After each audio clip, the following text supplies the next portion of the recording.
This is a video for 1.3 notes, examples 1 and 2. So the first example says, what is the value of x in the equation shown? So we have 3x minus 10 plus 4x equals negative 2 times the quantity x minus 4 plus 9. So the first thing I want to do is distribute that negative 2. So we have 3x minus 10 plus 4x is equal to negative 2 times x is negative 2x.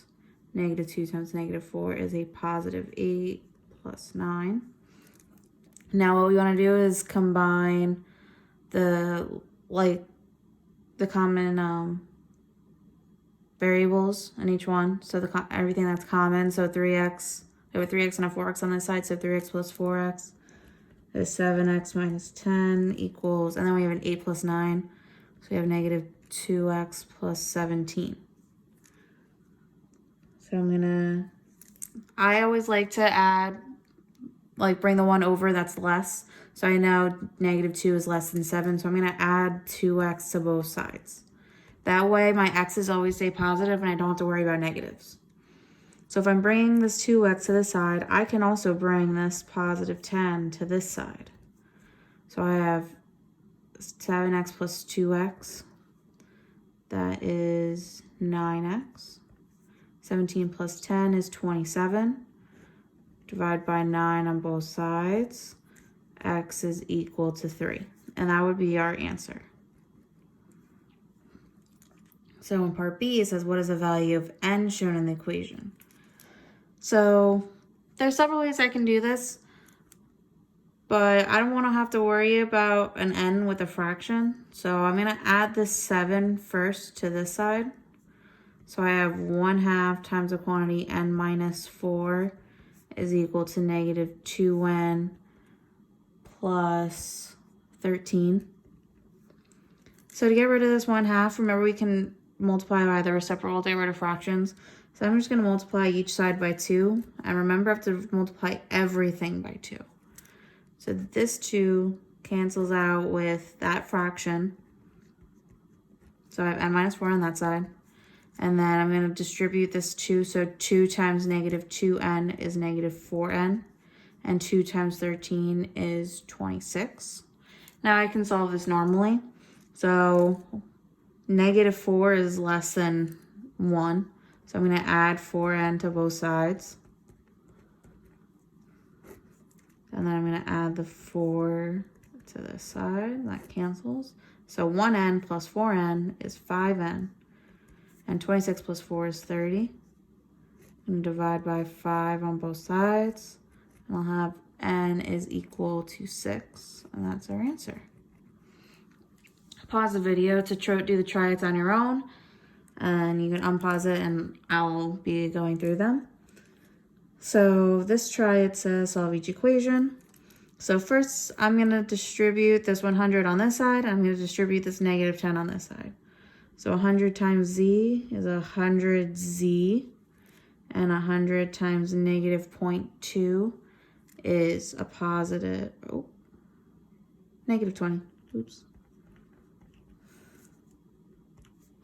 And then negative 10 times 5z is negative 50z, and negative 10 times a positive 0.8 gives me a negative 8. So 100 is greater than negative 50z, so I'm going to add the negative 50z on both sides. So that cancels, and then I'm going to add this 20 on that side and on this side. So the 100 plus 50, that's 150z, is equal to negative 8 plus 20, gives me a positive 12. So I'm going to divide by 150 on both sides. So since in my problem I had decimals and not fractions, I can make this into a decimal.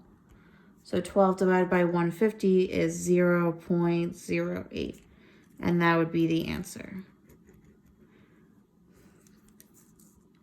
And then for the second triad, we have 5/8 times 16 du plus 24 equals 6 times the quantity z minus 1 plus 1. So since this fraction is like it doesn't have a 1 on top, so I can't just easily multiply by a whole number. So I'm gonna actually distribute this one. So 5/8 times 16 actually gives me a whole number, and that whole number is 10, so this is 10D. And then 5/8 times 24 gives me also a whole number, that's 15. I'm also gonna distribute the 6, so 6 times D is 6D minus 6 plus 1. I have common stuff on this side, so I have 10D plus 15 is equal to 60 minus 6 plus 1 gives me a -5. So which one's less, 10 or 6? 6 is less, so I'm going to subtract this 6D on both sides. That gets rid of the 60, and then I'm going to subtract the 15 on both sides. So 10D minus 60 is 4D. -5 minus 15 is a -20. Divide by 4, divide by 4. D is equal to a -5. And that would be the answer. Example 2 says, what is the value of x and 4x plus 6 equals 2x plus 3? So let's solve this. So I'm going to distribute this 2. So I have 4x plus 6 is equal to 4x plus 6. So now we're going to do what we did before. We're going to subtract our 4x. We're just going to subtract the x this time. But that gives us 6 equals 6. When it gives you an equation that has the same number on both sides, the answer is all solutions or infinitely many solutions. And it's true for all values of x, so 6 is always going to equal 6. So an equation that's true, so if it was 7 equals 7 or 0 equals 0, that's always going to be true because 6 is always going to equal 6. It's always going to equal itself. So when an equation says that, that's an identity equation. It'd be called an identity. And that answer is always all solutions or infinitely many solutions. Part B says, what's the value of 6x minus 5 equals 2 times the quantity 3x plus 4. So I'm going to distribute that. So I have 6x minus 5 is equal to 2 times 3x is 6x. 2 times 4 is 8. So I'm going to subtract 6x on both sides. But that gets rid of both of them. So I have -5 is equal to 8, which is not true. -5 is never going to equal 8. So there's no value of x that makes this equation true. So this equation has no solution.